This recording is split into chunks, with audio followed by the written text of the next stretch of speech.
want to circle back to Notre Dame because now I'm staring at the resume in front of me. 3-7 in quadrant 1, 1-2 in quadrant 2, 4-9 in the first 2 quadrants, and with a quadrant 3 loss. So they've got fewer quadrant 1 wins than Indiana or Michigan, which we're both debating as bubble teams. They're 5 games under 500 in the first 2 quadrants, which is the same as Michigan, worse than Indiana. They got the same quadrant 3 loss that the other 2 teams have. Why is Notre Dame considered definitely I'm just telling you. Exactly. That was a damaging. I was sitting there in the garden last night with Borzello. We brought it up on the screen, and I couldn't. It's not like I couldn't. I can't believe what I'm looking at. But I looked, and I was like, dude, everyone has Notre Dame safely in the field. Are we sure this team's going to the NCAA tournament just because it was the 2 seed in the ACC tournament? I'm not convinced of that.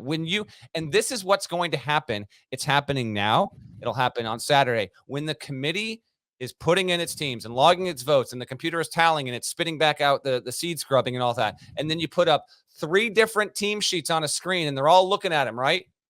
And they're seeing, well, if we're looking at what Michigan's done and look at its good wins and its quad 1 record, its strength of schedule, all this stuff, and we look at what Notre Dame has done. Now, Notre Dame's, again, one of many factors. We don't have to get on this tangent. Notre Dame's going to be helped by the fact that I think its non-con SOS is like 28. So it actually scheduled ambitiously, whereas Indiana did not. And that's why, like, Wake's got no shot, and that's why I think Indiana's in trouble. I think that might be what helps save the day for Notre Dame, but it's just, if there's a Louisville this year, I feel like it's now, maybe by the time we get to Sunday, maybe this podcast changes the conversation and people are more wary. I'm just telling you, Notre Dame, I think it's in maybe some trouble after that loss on Thursday. I wouldn't have them in.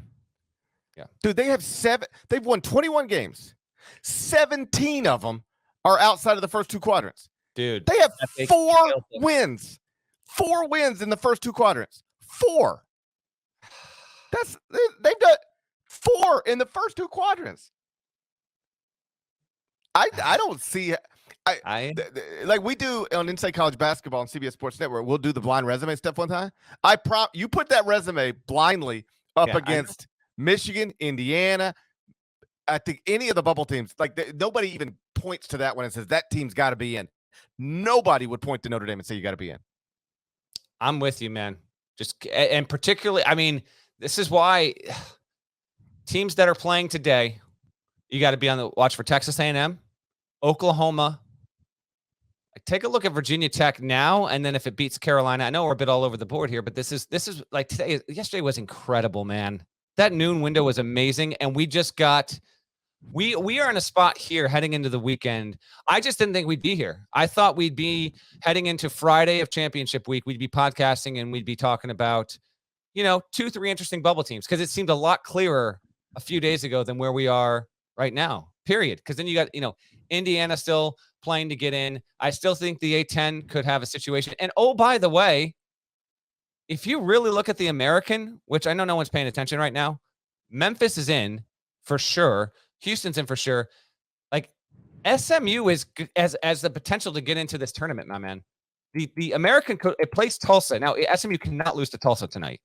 But if SMU beats Tulsa, just keep it in mind. The American could send as many teams to the tournament as the Pac-12, which is going to send 3 unless Colorado gets the auto bid there. If you look at that resume on balance, they've got a case.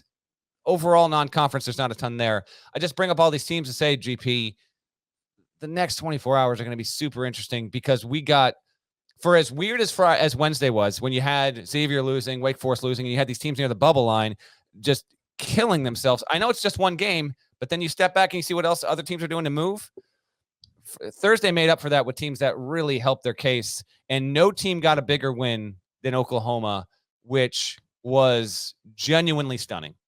For Oklahoma, which has been just kind of scooting down the mountain the past 6 weeks, to go and beat Baylor, which was on the 1 line. Now Baylor's 1 seed's kind of in flux here. It could land on the 2. I thought that was just, big time. Oklahoma still needs to win another game, but it got at the table with that win.